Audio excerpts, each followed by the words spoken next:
correct? Yes. All three of these women have asked the FBI to investigate their claims. I listened carefully to what you said. Your concern is evident and clear.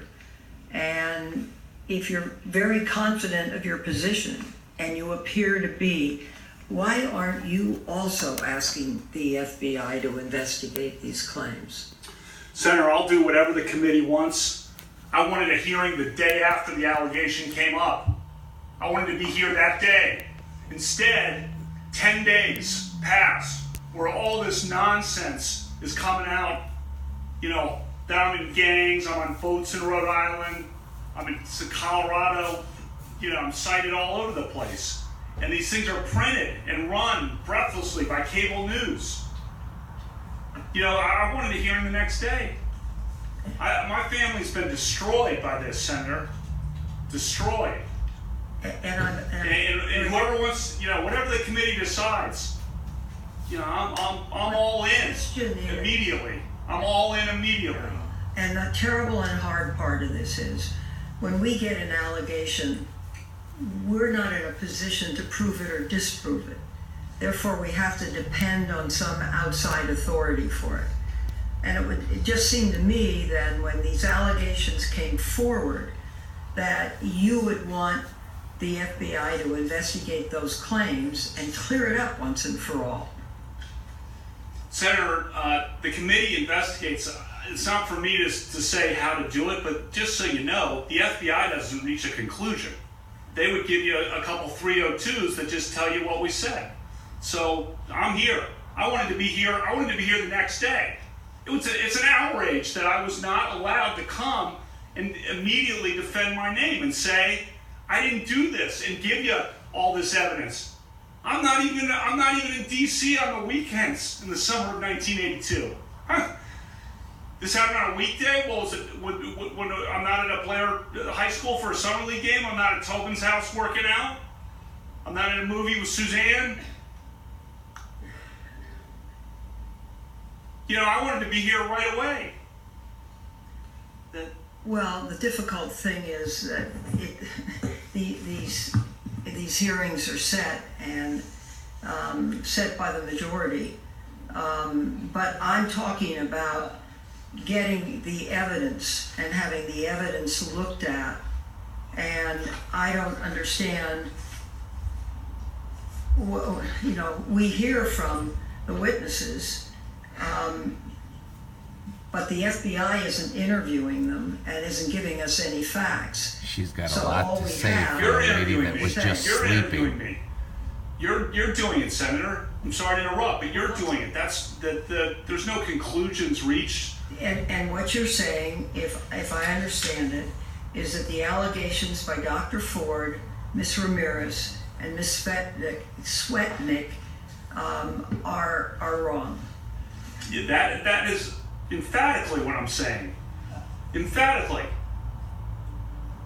The Swetnick thing is a joke. That is a farce. Would you like to say more about it? No. Okay. That's it. Thank you, Mr. Chairman. She was literally passed out about 5 minutes ago. Dr. Ford has described you as being intoxicated at a party.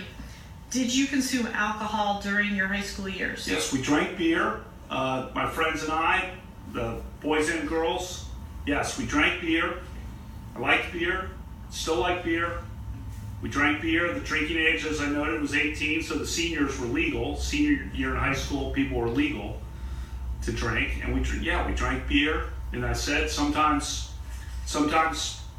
probably had too many beers, and sometimes other people had too many beers. We drank beer. We liked beer. What do you consider to be too many beers? I don't know. Whatever the chart says, blood alcohol chart. When you talked to Fox News the other night, you said that there were times in high school when people might have had too many beers on occasion. This is the shit. Does that include you? I've killed 5 of these fuckers. Have you ever passed out from drinking? Passed out would be no, but I've gone to sleep, but I've never blacked out. That's the allegation, and that's wrong. So let's talk about your time in high school. In high school, after drinking, did you ever wake up in a different location than you remembered passing out or going to sleep? No. Did you ever wake up with your clothes in a different condition or fewer clothes on than you remembered when you went to sleep or passed out? No. Did you ever tell, did anyone ever tell you about something that happened in your presence that you didn't remember during a time that you had been drinking? No. We drank beer, and so did I think the vast majority of people our age at the time. But in any event, we drank beer and still do. So whatever. During the time in high school when you would be drinking, did anyone ever tell you about something that you did not remember? No. Dr. Ford described a small gathering of people at a suburban Maryland home in the summer of 1982. She said that Mark Judge, P.J. Smith, and Leland Ingham also were present, as well as an unknown male, and that the people were drinking to varying degrees. Were you ever at a gathering that fits that description? No, as I've said in my opening statement. Dr. Ford described an incident where she was alone in a room with you and Mark Judge.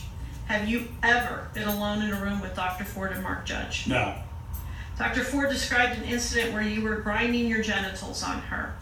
Have you ever ground or rubbed your genitals against Dr. Ford? No.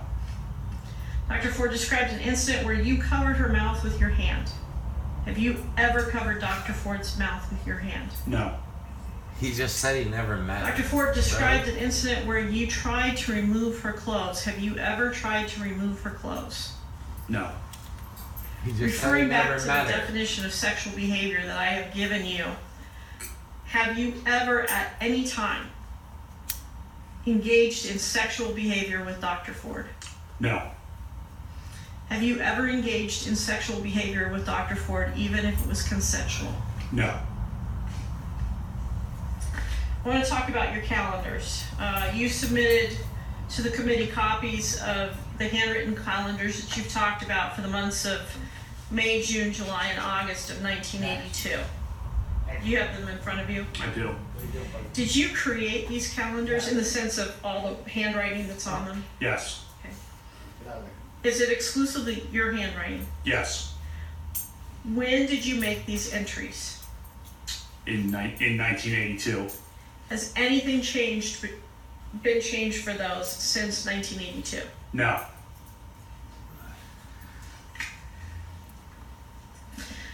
Do these calendars represent your plans for each day, or do they document, in other words, prospectively, or do they document what actually occurred, more like a diary?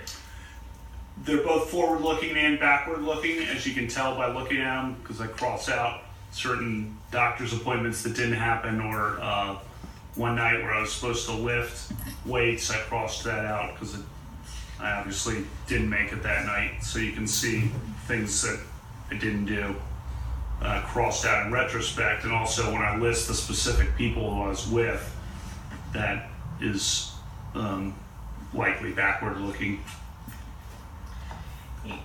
You explained that you kept these calendars because your father started keeping them in 1978, I believe you said. Mm-hmm. That's why you kept them. In other words, you wrote on them, but why did you keep them up until this time?